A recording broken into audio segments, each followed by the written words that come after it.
Tell him, McCluskey. Tell him what time it is. Little Hen says it's time to rock and roll. All you people are so scared of me. Come quietly or there will be trouble. Man, that's just me. I'm Batman. This is Sparta! There is a tiger in the bathroom! I'm an excellent driver. If it bleeds, we can kill it. Pop quiz, hotshot. Keep the change, you filthy animal. In your phone was a GPS sat tracker. Pulses at 24 gigahertz. I don't know what that means. It's like a low jack, only 2 generations better than what the police have. And what does that mean? You speak English? Obviously not that well. You're kind of a jerk, aren't you?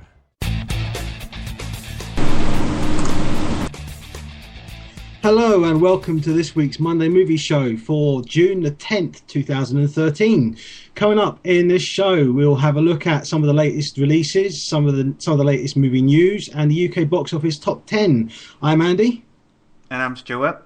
And we're with you here for the next hour and a half. The first of which will be the cinema stuff, and then second half will be DVD and Blu-ray releases. So let's get going into some news, shall we? No, because we need to line up again. Last week, you missed it. I'm trying new things, but I'm just not getting it right. I've got it written down here, but it's like in the wrong order. Damn it! So that can go. Get that one off. Right. Okay. So what's on this week's show, Stuart? Couldn't have been any more cheesy, could you? Reel it back in the cheesiest fashion. Will Smith and Jaden Smith team up again for After Earth. You have the second in the last Exorcism films with The Last Exorcism 2.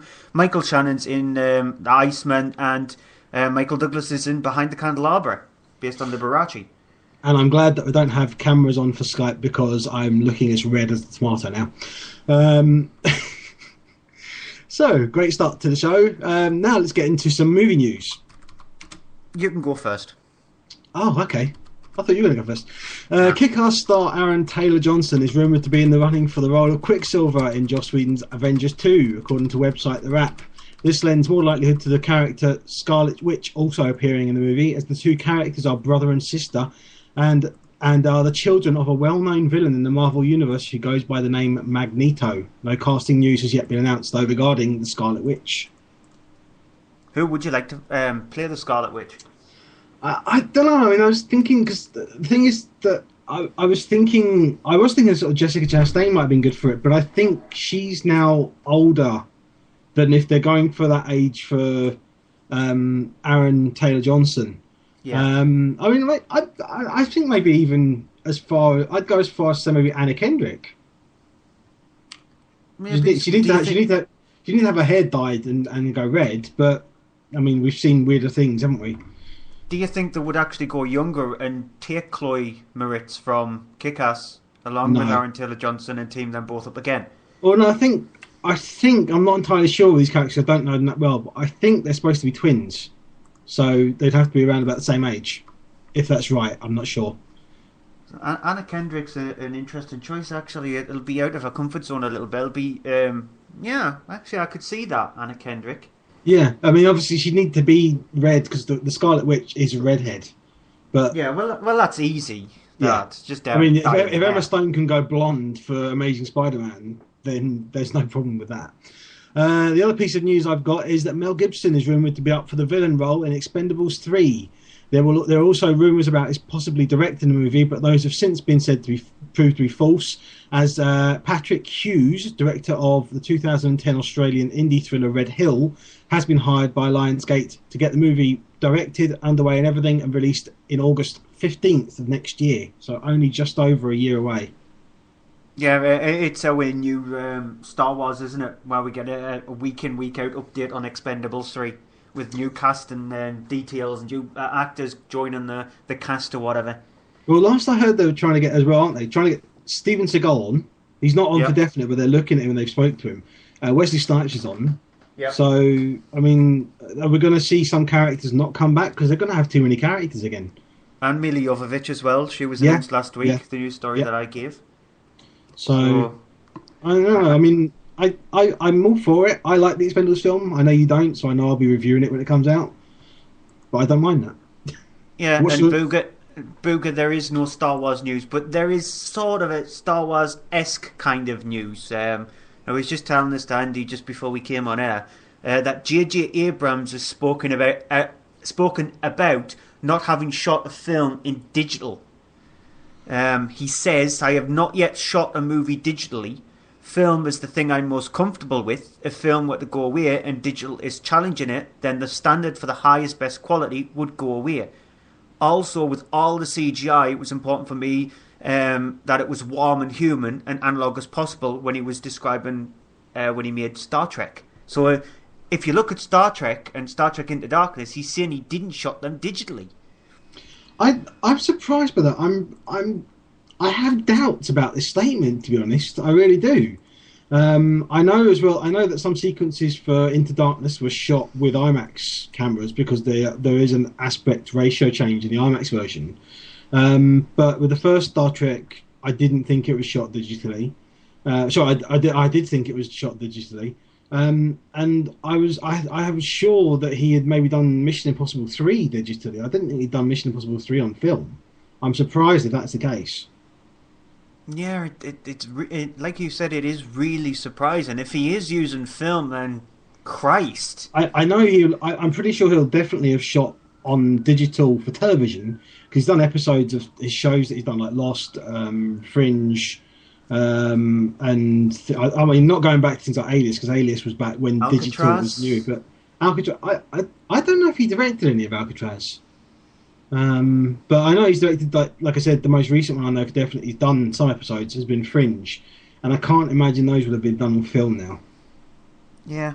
And my final piece of news story: according to the Hollywood Reporter, Paramount has regained the full rights to the Friday the 13th series and future South Park films. Warner Brothers gave up the rights to Friday the 13th series, which gave Paramount a 5-year window to snap the rights back. The deal was made as a part of a deal with Warner Brothers for a stake in Christopher Nolan's Interstellar. The script for a new Friday the 13th film has already been penned by Freddy vs. Jason writers Damon Shannon and Mark Swift, with rumours that it would be in 3D and also have a snowy setting. No, you know what? I don't want a new Friday the 13th. I mean, really, who does? But Friday the 13th in South Park, that I would see. Maybe a mixture of South Park with crossover. Friday the 13th. Yeah. But get Matt Stone and Trey Parker to do it. They are involved with South Park anyway, but definitely get those to do it. Yeah, no, I'm just thinking, that might not be a great idea, to be honest. It will definitely not it'll get the big NC-17 rating in America where they won't be able to release it. Screw it. If they can release it over here as an 18-rated certificate and screw the US, then let's Matt Stone and Trey Parker do a Friday the 13th / South Park crossover. I would love that. Okay. Right, so that's the news that we've got for this week. We're going to kick on very quickly into the box office top 10. So we've got 4 films coming up as well. So, box office top 10. Number 10, and you went with for Byzantium. Which you and I both agree, we both liked. It's fantastic. Gemma Arterton is brilliant in it, and so is Saoirse Ronan. Really nice indie British. I called it the alternative vampire film. You said the vampire film without vampires, and it's kind of, both of those kind of apply. So it's done well to get in the top 10. I'm annoyed it hasn't done better. And if you've got a chance to see it, then see it, because it's a very good film. Yeah, because they're known as succreants in the film itself. It's getting a very limited release in the US, which has annoyed me a lot. It's annoying that films as intelligent as this do not do very well at the box office because people are slightly scared of it. It's just... I mean, and the thing is, it did get advertising. There were trailers released, so the news, the info is out there. People just aren't going to see it, which is really annoying, considering that my cinema did pay attention to the film and it had like 6 screenings a day of it, which is rare for a small film like that in my cinema. Yeah. Number 9, Bollywood film Ye Jawani Hai Diwani. All that we know of this one is that it's some kind of love story thing where 2 people meet and then years later meet and things have affected their lives and you see how they affect their life. But it's a Bollywood film, so it's probably a musical one. We don't know that for sure because we haven't seen it and we're probably not likely to see it. But it's probably done well because it's got released in sort of London and Glasgow areas. Yeah, one day we're really going to have to try and review a Bollywood film, whether it be in the cinema section or the DVD section. We're really going to have to try and review one. With me saying that, it's probably going to be me who has to review it then now. Yep. Number 8, Iron Man 3. I really like it. I think it's the best Iron Man film. You're not so sure, but I think it's really well put together. I love what Shane Black did with it as opposed to Jon Favreau. And if you haven't seen it, take the opportunity to see it while it's still on the cinemas, because it is a good cinema, fun, popcorn Marvel film. I don't know how many people who haven't seen it, actually. Well, there'll be one out there somewhere. Probably, but he won't be listening to this show. At number 7, and you went for The Big Wedding. Which we haven't seen, but because it stars Katherine Heigl, you can't really blame us. It's got Robert De Niro in it, and amongst the sort of a cast, Amanda Seyfried and such. It's a comedy about two sort of broken family where the mother and the father are divorced, and the son is now going to get married, but his future mother-in-law is devout Catholic and doesn't believe in divorce and stuff, so they have to then go and do this big masquerade thing to pretend that they're still married, and really. Yeah, really, indeed. At number 6, The Purge. Which I really was surprised by. The thriller with Ethan Hawke as the head of a family who live in a world where once a year, from 12 o'clock till 7 o'clock in the morning on one day, all law is legal. All law is no longer exists. All crime is legal. You can kill anyone, do anything, and not be prosecuted for it. Within reason. There are rules, but yeah, because there's category 4 weapons, which category 4 or above weapons, which you're not allowed to use. I'm guessing that's probably like a nuke or something. Rocket launchers and stuff like that, yeah. But it is one of these kind of siege films. It's directed by the guy who wrote the remake of Assault on Precinct 13, which starred Ethan Hawke as well. So it does have that vibe to it for the sort of the last half of it. But it's quite decent, quite enjoyable, and it's not a long film either. So it's 85 minutes, and it does what it says on the tin. Yeah, and it grossed 13 times its budget at the US box office. Its budget is only $3 million, and it grossed nearly $39 million in its opening weekend. You can see that. It's not a brilliantly big, massive blockbuster film, but it's a good sort of B-grade indie film. But they used their budget really wisely and really well. Yeah, they did. The screening that I went to see, there's a scene where a girl gets shot with a shotgun. She does a backflip off a pool table, and everybody was laughing at that scene. So no, in mine, everyone was like, "Ooh!" A lot of people were laughing. The worst thing is a woman who was sitting on the same row as me, 2 seats along from me, who was really pregnant and looking ready to drop. So I was hoping that there wasn't going to be any major scare. We had a woman who was heavily pregnant in our showing as well. So I was hoping that there wasn't going to be a really bad scare in all your ears. I was dreading that at the start. I was thinking, there's a heavily pregnant woman coming into a film which is about violence and shocks and stuff. I'm like, we're not going to have a water splash sometime, are we? What you going to tell our friends where she gave birth? I gave birth to my baby while watching a film called The Purge. Yeah, that's not good. I know. At number 5, The Great Gatsby. Which I really was surprised that I liked it as much as I did. Baz Luhrmann is not one of my favourite directors, but he's done a really good job with this. No doubt, in large part to Leonardo DiCaprio, who for the first time in a film doesn't look like a child anymore. And he gives a really good performance. Tobey Maguire's perfectly fine in it as well. Carey Mulligan is perfectly fine as well, but Joel Edgerton is absolutely fantastic in it. And it's just a real good, all good round sort of drama with... It's hard to try and say it's a drama because it's not just a drama, but it's not a thriller or anything. It's not a musical like Baz Luhrmann's other films. And if you've got a chance, see it in 3D because it is one of these films where the 3D will be pretty impressive. Is it Joel Edgerton's best performance since Warrior? I think that's the only thing I've seen him in since Warrior. No, yeah, it's definitely no. It is, yeah. And the Timothy Thingme, yeah, no. And Zero Dark 30. Oh well, I liked him in Zero Dark 30, but he doesn't really have much to do in an acting role in that film. Yeah, maybe. At number 4, Star Trek Into Darkness. Which I didn't like as much as you did. I put this down to the fact that I am a big diehard Star Trek fan, and I think that it's more for the non-fans than it is for the fans.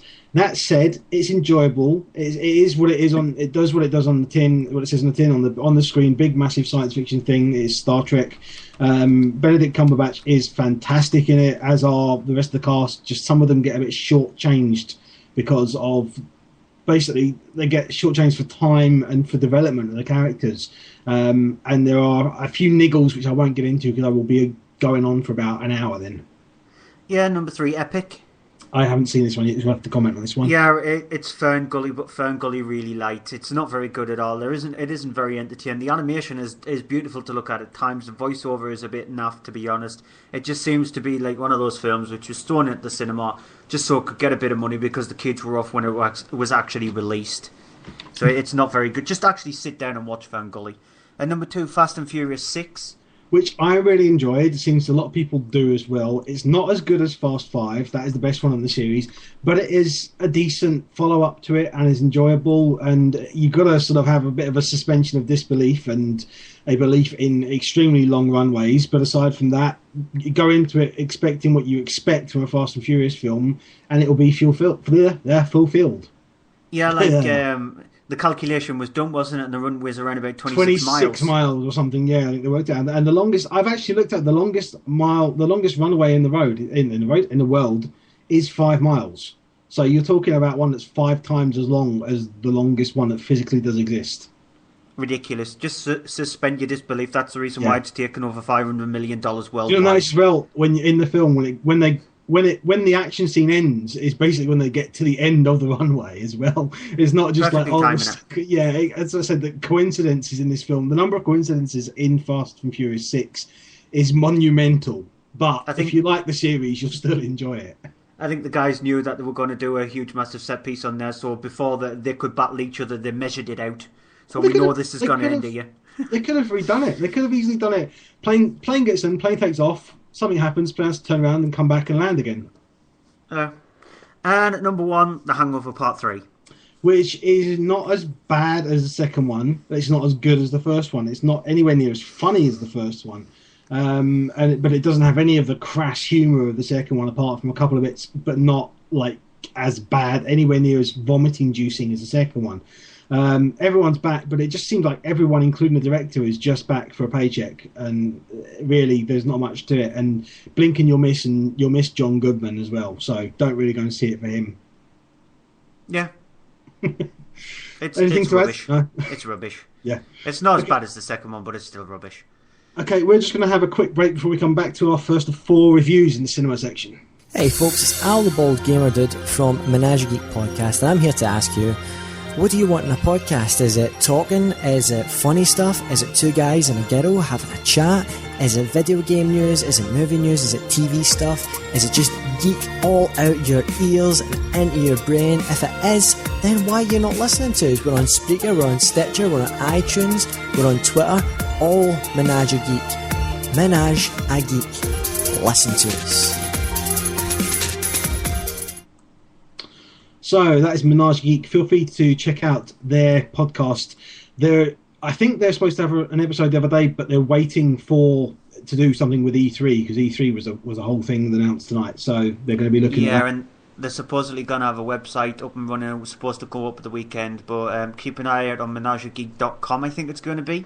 We'll keep an eye on that. We'll put a link on the website on mondaymovieshow.co.uk once we have it anyway. On to the first review of the evening, After Earth, which is directed by M. Night Shyamalan. It's written by... do you want to take a stab at that again? M. Night Shyamalan? No, M. Night Shyamalan. Shyamalan? It's Shyamalan. It's S-H-Y-A. Well, the way a lot of places pronounce it is Shyamalan. I've always pronounced it M. Night Shyamalan. And I pronounce it Shyamalama Ding Dong, so who cares? Tomato. Well, him who did Sixth Sense. Yeah, him who did Sixth Sense, that's better. He's directed it. This time, though, it's a story that's originated by Will Smith. It's been written by him who did Sixth Sense, and written by Gary Whitta, who wrote the script for Book of Eli. It's set 1,000 years in the future, when man has escaped the Earth. Man has left the Earth 1,000 years previously, now lives on another planet, where they have, since moving there, been attacked by aliens who, what they do is they drop off these alien sort of creatures that have been created that can smell fear.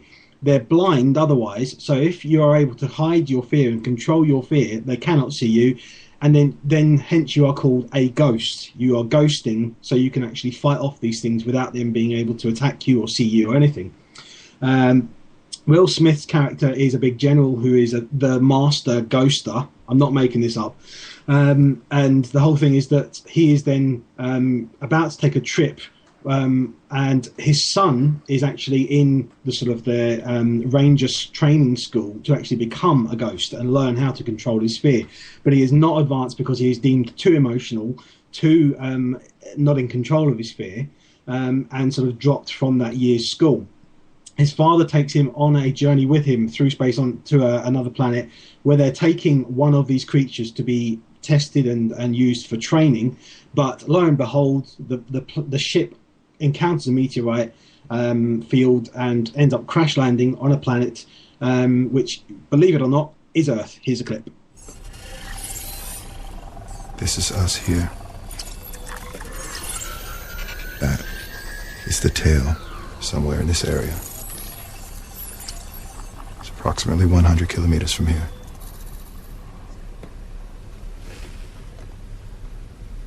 We need that beacon.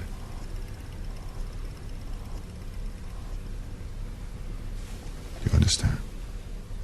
You are going to retrieve that beacon, or we are going to die. Do you understand? Repeat what I just said to you. I have to go retrieve the beacon, or we're going to die. So let's address the whole thing of this film has been getting some really bad reviews and word of mouth from people. I went into it not with high expectations. I was kind of looking forward to it because I do like some of these big budget special effects things because they do look good and they can be just visually impressive and enjoyable. It's not M. Night's worst film. That still is The Happening.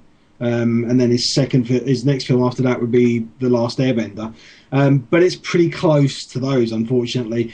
You heard in that clip there, everyone talks very calmly and smooth like this without any emotion, and kind of like this thing of this problem where very everyone... robotic. Yes, exactly. There's this whole thing, I mean, and the thing is, when I was watching it, I was thinking, you know the whole thing of the Star Wars trilogy, the original trilogy, and then the new trilogy came out, and everyone's like, oh, this is boring, it's terrible, as much as it was terrible films anyway. The Jedi's had no emotion. This is the whole thing of that. The people in it have no emotion because they control their emotions. I mean, there are moments when Will Smith's character, he shouts at his son for something, he's angry, he expresses emotion, but he has control of his fear and stuff. And it's all about this whole thing of that. Then when they're crash landed, his son has got to travel miles and miles and miles across terrain, which is just overgrown jungle filled with creatures which are a bit poorly thought out. I mean, if you've seen the trailer, you've seen there's this big eagle that's literally the size of a house, and that kind of thing. That, I mean, as well, there's an issue with the eagle which I don't want to go into because it is a spoiler. But something happens later on, and I was like, really? You're going to use that as a point of the story? And I'm like, okay. And it doesn't help itself with things like that happening. The other thing is as well, Jaden Smith in it, his performance is not good. And I don't mean that it's bad. I just mean it's not good. There's bits when he really overacts because he's trying to show that he's afraid and he's trying to show his fear, and he kind of like has a breathing panic attack at one point. And it's kind of like it's not. I don't think it's him so much. I think it is the direction that is at fault there because of the fact that he's like getting told to, oh, panic, do this, and then later on by the end of the film he's like, yeah, I'm calm, I'm cool, I am a cucumber. And that is the whole problem with the film, is that it has too much fake emotion, not enough real emotion, and not interesting characters. The dialogue is pretty bad as well. There are moments when you will try and it's like sitting eating cheese in the cinema, because there's the dialogue, especially Will Smith dialogue when he's talking to his son over the radio, is just, you want to say to him, stop talking like that, say stuff normally, say this, you would say this, you wouldn't say that. And it kind of annoys. It's good visually, although there are, as I said, there's some conceptual ideas in there which I'm just like, where did those come from? I didn't hate it, but as I said, it is probably M. Night's worst film that he's done. I mean, the last two, like I said, The Happening and The Last Airbender, I would only just say are worse than it, not by much. Yeah, it pretty much bombed in the US box office. Yeah, I'm not surprised. It's taken this week anyway. It took 11.2 million over the weekend. It's taken so far in the US 46.5 million. It's visual. It's very visual. Good visual on a budget of 130 million. Yeah, I mean you can see where the money's gone on it, but it doesn't have a good basis for the script. I mean, there's things like the sets and the designs of like the spaceship and everything. I loved that. I thought it looked amazing. And I was like, oh, I'm loving the look of this. There's no soul to it. Yeah, it's one of those things where it's like if you bite into a sweet and it's got a really nice tempting outside, but when you get into the middle, there is nothing there. It's empty. It's not. No, it's not that there's nothing there. It's just that the centre of it is rotten. Yes. Rotten sweets. Yeah. Yeah. Yeah. Apple. Yeah, that's rotten sweets. No, put people off sweets. Right. Next up is the Last Exorcism Part 2. There is, well, before I go on to that, Booger's just said in the live chat, is it worth a watch at the cinema for After Earth? It's worth seeing because it is a big screen, special effects, big budget thing, and it is showing in IMAX, I'm aware as well. If you've got a chance to see it in IMAX, I would say see it in IMAX because it does look amazing. You're just going to go, there's just going to be bits of it, whole big chunks of it. If you don't have that visual interest, you're going to be bored. Right, so I'll go on to The Last Exorcism Part 2, and now, to say that, it's not much of a spoiler, because if you're not seeing The Last Exorcism, there's no way I'm going to actually be able to tell you what The Last Exorcism Part 2 is about. So, in The Last Exorcism, it was sort of like a found footage kind of film. It was shot on a shaky cam style, about a priest who goes to people's houses, specifically the ones who he thinks are in more need, and performs exorcisms on them, or tries to show that exorcisms are completely fake. He went to the house of Nels, who was played by Ashley Bells, and discovered that something is more of afoot. And at the end of The Last Exorcism, everything went completely insane. Now, with The Last Exorcism Part 2, it continues directly after The Last Exorcism. Nell has managed to escape from her captors, this cult, who captured her at the end of The Last Exorcism. She's managed to escape from that.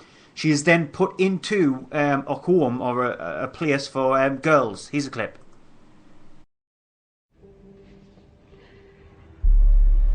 Please, Lord. Please. Never hurts to ask for help. Day after day. When you know you can't win. You're just putting off the inevitable. What good comes from resistance when all you have to do is ask for his love? Let him into your heart. See all that fight and that resistance? Just seems so wasteful now, doesn't it? It's all right, child. He's patient. And you can't run from it. Sorry, sir, can you please let me go? There's no place you can go. There's no place he won't follow you. After the fall comes the rise, and he has great plans for you. The Last Exorcism Part 2, rated PG-13, in theaters March 1st. So that gives you an indication and feel of what The Last Exorcism Part 2 is about, because while Nell is at this this home for girls, she is trying to lead a normal life. She meets up with a boy who she starts to have a friendship with, and then ultimately it goes to a relationship. All the while, Abalam, who was the demon that possessed her in the first film, does not want to let her go. He wants to stay with her, so much so that he wants to embody her and become a sort of like a relationship of the kind of thing. Now, with The Last Exorcism, the original one, it was decent enough. I was sick of seeing a lot of these exorcism kind of films because there's been lots of these movies which carbon copy each other. And this one, the first one, was done quite well. It was more interesting because of the fact that it was trying to show that it was all fake. It just then decided to throw it away and become a typical exorcism film at the end of it. The sequel has gone and flipped that on its head and decided to go with a standard exorcism film at the start, and then at the end it goes absolutely completely crazy. And it just doesn't work. It's not scary at all. It's not tense. So a lot of the scenes in these kind of films where you hear the bones crack and the body's contorting and things like that, you're watching and you're cringing yourself because you think that you can feel the pain yourself. So it becomes you're more involved with the film. And there isn't any scares in this movie. None of that. It does happen in the film, but you've seen it all before. Everything you've seen in this movie, you've seen before. Until they get to the last 10 minutes when they thought, we've got an absolutely insane ending, let's put it on and let's see if it works. And it does work. It works really well. It's just a pity that the 80-odd minutes beforehand doesn't work. It's not a very good film at all. Even though the first one is pretty average, it outdoes it easily. It sounds like from the school of bonkers filmmaking. No, the last 10 minutes is bonkers filmmaking, just like the last 10 minutes of the first film. What they could have done is just chopped off the end of this one, the last 10 minutes, put it on the end of the first one. It would have made one film instead of making people suffer through 3 hours in total for 2 films. Okay. Also released this week is The Iceman, which is directed by Ariel Vromman. It stars Michael Shannon as Richard Kuklinski, who is based on a real character, a real man who existed in the 1960s, became a hitman for the mob after the place he worked at was shut down by them. They basically got taken by his boss, then was played by Ray Liotta, who takes him aside one day, says to him, okay, you work for me now, you do this, and they take him along to a scene. Basically, there's a homeless guy on the street, they give him a gun and say, go over there, kill that guy, show you can do this. From then on, he kind of becomes well known, gets this well established as being a man who is cold as ice when he does killing, so hence the name The Iceman. After a while, things that he's told to then sort of lay low. He has an issue then, though, because by that time he is married to a character played by Winona Ryder. He has a couple of kids, and he needs the money that's incoming from stuff all the time. So he ends up having to go and take jobs on the side with another hitman played by Chris Evans. But unfortunately, Ray Liotta's character then, shortly afterwards, finds out about this and is not pleased. Here's a clip. All right, Roy, do you mind moving down the block? My daughter's birthday's going on in there. Roy, I have guests. My whole family's there. Maybe I should go and say happy birthday to her. You doing hits with Freezy for Leo Merckx behind my back after what I've been through with Rosenthal? Now you're gonna send me to another funeral? I don't know what you're talking about. Don't f***ing lie to me. Who you think you're talking to? You f***ing lie to me. Maybe we'll talk to your friend Terry. Seems to think that you and I are friends. I can imagine what you've been telling them. Poor sons are thinking their dad's a decent guy. What are you gonna tell your wife? I'm gonna blow your kids' heads off. The key thing of this film is that it is performance. Michael Shannon is one of those actors who can do a character really convincingly creepy and really serious, and he does that. He really does that in this film fantastically. And he has moments then when he's with his family where he's a loving dad. He has this other whole side to him, but then there's the scenes where he's with Ray Liotta or where he's with Chris Evans' characters, and he is a killer, and he shows that different sides of him. He's absolutely brilliant in it. Chris Evans is just as good in this as he is in anything else. I don't mean that as a bad thing, because I like Chris Evans. I think he's perfectly fine in this. Ray Liotta's perfectly fine in his sequences. There's scenes as well with David Schwimmer of Friends who turns up in a few scenes, and at first I was like, no, that's not him, is it? But didn't know it was him in the film beforehand, and I was really impressed and surprised by him in it. And Winona Ryder is good in this as well as the wife of this guy who turns out was a hitman for some 30-odd years and is known to have killed well over 100 men. It's just a thing of that, because it is based on a true story, it suffers from these things that true stories do, where it kind of plods along without a lot happening for big parts of the film. It's not that it's trying to be action film or anything. It's not. It's a gritty sort of thriller drama. But there's scenes in it where I was kind of just waiting for something to happen, and then something did happen, but you'd been like waiting 10 minutes for it when you could have been waiting a couple of minutes, and it would have been better for it. So it's a good film, a little bit long, not really overly long, because it's only an hour and 40 odd minutes long. But it's a strong watch. It's a hard watch. There's some moments in it which are quite graphic in the way that he dispatches with some of his victims, and it's a good watch. But be prepared for it's a tough watch. Yeah, well, Booga in the live chat says, sounds like every other gangster film. It kind of has that, but like I said, it's the thing of that it's more about this character, and it's not about the mobs, and you don't really get the mob in it. There is a mobster that turns up, played by, I forget his name now, is it John Ventimiglia? One of the Agent Johnsons from the original Die Hard film.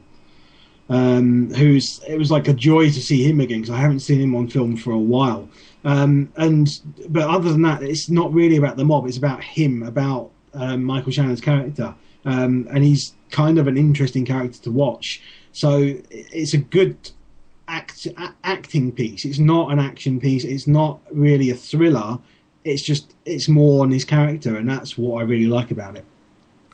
Yep. Final review of the night is Behind the Candelabra. Now, in the US, it didn't get a distribution right. It only got shown on HBO. Over here, we are actually getting a theatrical release of it, which is a bit surprising considering that this is directed by Steven Soderbergh. So supposedly his last film, isn't it? Yeah, but technically it's not. If you're in America, because then it's gone straight to TV. So. He could get away with doing one more. But it opens with a character played by Matt Damon, who plays Scott Thorson, who's he's well, in the film he never relates himself as being a homosexual. He actually relates himself as being a bisexual person. He meets a character played by Scott Bakula in a bar, and they become really good friends. Scott Bakula then introduces him to the brash, over-the-top character Liberace, voiced? You think it was an animated film? Played by Michael Douglas. He invites him over one day for lunch and drinks, and comes across the dogs who are owned by Liberace. Here's a clip. I'm so sorry I'm so informal. So happy you all could come. Some of these things belong in an oven. Oh, he's so mean to my babies. I mean, this is my family. And this is baby boy. Baby boy. He's very old. He's deaf. He's blind.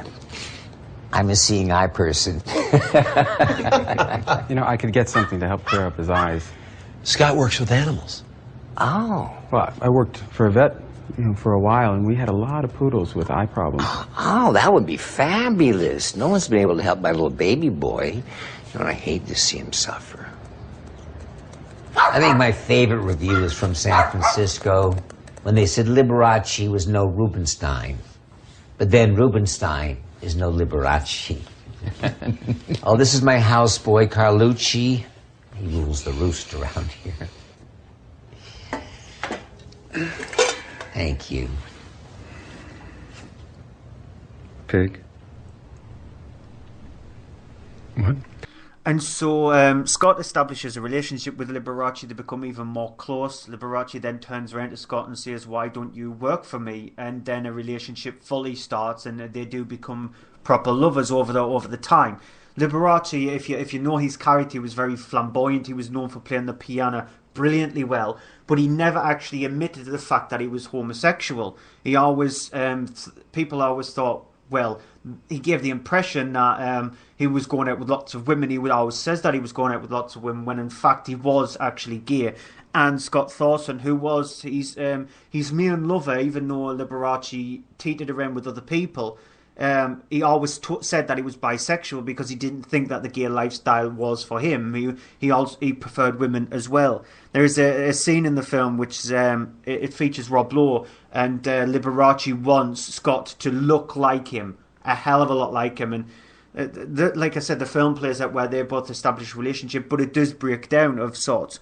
It's brilliantly acted. Michael Douglas as Liberace is just fantastic. It's the best acting I've ever seen Michael Douglas do. He embodies the characters so well. If you've seen some of the live performances from Liberace, his piano skills. Michael Douglas has said that he doesn't know how to play the piano, and he does a good job of it. I know that probably he's got to stand in to do some of the more close-up shots with the hands, but he does a brilliant job of it. But it's the character of Liberace who he embodies brilliantly. Matt Damon as Scott Thorson is also fantastic. Some amazing acting here. The prosthesis on show from the facial prosthesis is just downright shocking. There is a scene in the film where there's been some plastic surgery done to Liberace, and he says, "Can I close my eyes?" And no, he can't, because there is another scene later on in the film involving both Scott and Liberace where they're in bed, and Liberace's actually fell asleep with his eyes wide open and snoring because he can't actually close his eyes. And there are a few little funny scenes like that, but it plays more like a drama and a more like a relationship movie, and it's brilliantly acted. It's very well worth a watch if your cinema is actually shown. I don't think it'll be on the cinema very long because, like I said, in the US it was put straight onto HBO. It'll probably get a DVD release more quicker than you would expect a film like this too.